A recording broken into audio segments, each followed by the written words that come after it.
Good morning to you. Welcome to this Good Morning Tottenham Away Tuesday episode, guys. I hope you're all well. I hope your families are well. I hope you're keeping well wherever you are. As you can see, it's miserable in North London. Weather-wise, look, there isn't a blue cloud, blue sky, white cloud. It's just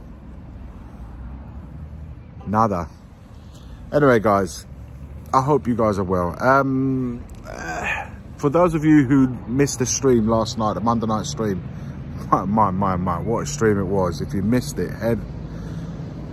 head over, guys. Have a look at yesterday's stream. Really a lot of views there, a lot of opinions of things that have happened in the recent days, post-match of the Aston Villa game.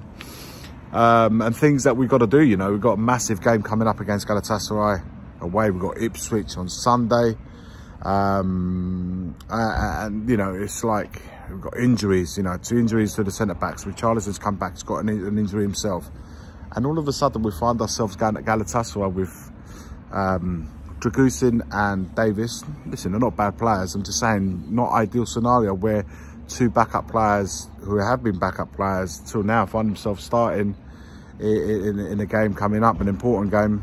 For the next, well, certainly for the next couple of games for sure. We've got Romero, looks like he's going to be out for a little while, it seems, and we know already that Van der Ven's not coming back till after the international break. So yeah, we definitely got the next 2 games with Dragusin and Ben Davis at the back. It could be a change at fullbacks. We might introduce Archie Gray at fullbacks and so forth and so forth. And I was of the opinion, guys, and this is what I wanted to talk about today in this video. I'd be more inclined to make those changes for the Ipswich game. Here's my thinking, guys. Ipswich are at home, Galatasaray away. Galatasaray away at any time for any team is going to be a difficult ground to go to. They've got a good side. They've been picking up good results, scoring a hell of a lot of goals. They've got like the likes of Icardi up front, Osimhen. And although up until this point in the Europa, we've been dealing with those teams because, let's be honest, guys, we've been dealing with teams that we should be beaten comfortably. And in a couple of the games that we played against, if you look at what the forwards that they had there, if they had something a bit more about them, they might have been able to put one of those 2 chances away. So it brings me back to the Galatasaray game. If you look at Osimhen and Icardi, they're good forwards, very good forwards, and they know exactly where the goal is. Now, I understand, obviously, we have to play Dragusin, we have to play Davis. Where you can't make changes, you don't. You have to go with what you got.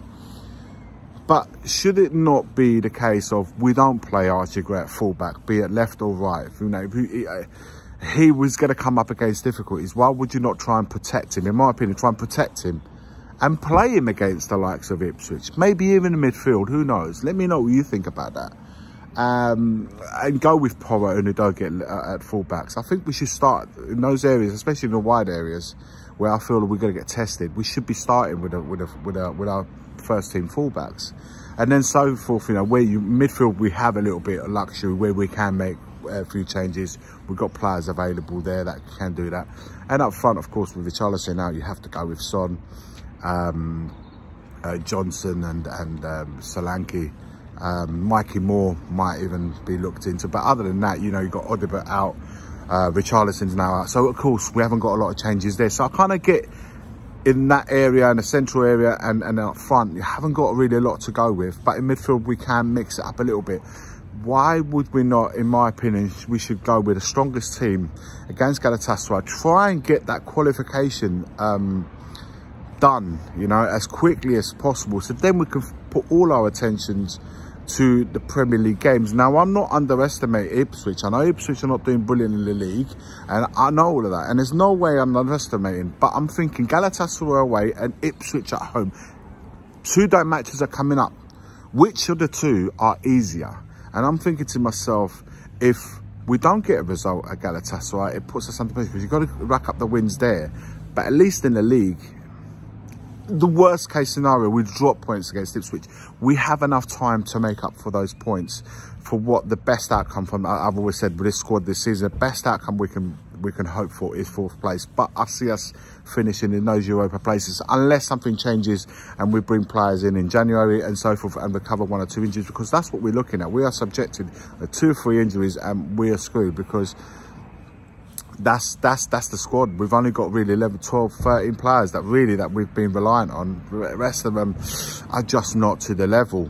We have to be honest with ourselves when so we can speak about this. So for me, the changes should be made more so for the Ipswich game, at least from the start. You can always bring them on in the second half.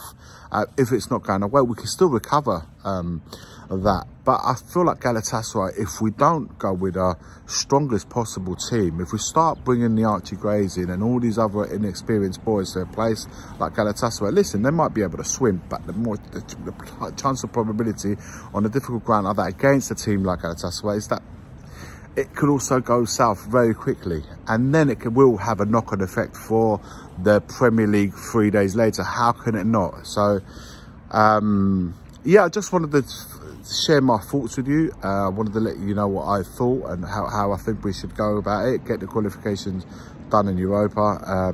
Not that it's done after, even if we do beat Galatasaray, but you guys know what I mean. Put it in that course, and then if we get a good win there, it's a nice knock-on effect going on to the Ipswich game. Let me know your thoughts, guys, in the comments below. Make sure you smash a like to this video. Have a look at last night's stream. Really good stream. I'm sure you'll enjoy it. If you missed it, you will enjoy it. Make sure you smash a like in that stream as well. Subscribe to the channel if you haven't already done so. And if you haven't, why not? Why not? Subscribe, guys. No charge at all. It's free.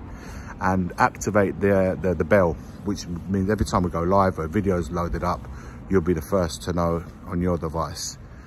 And we'll always end the video as always. Forever always, come on you Spurs.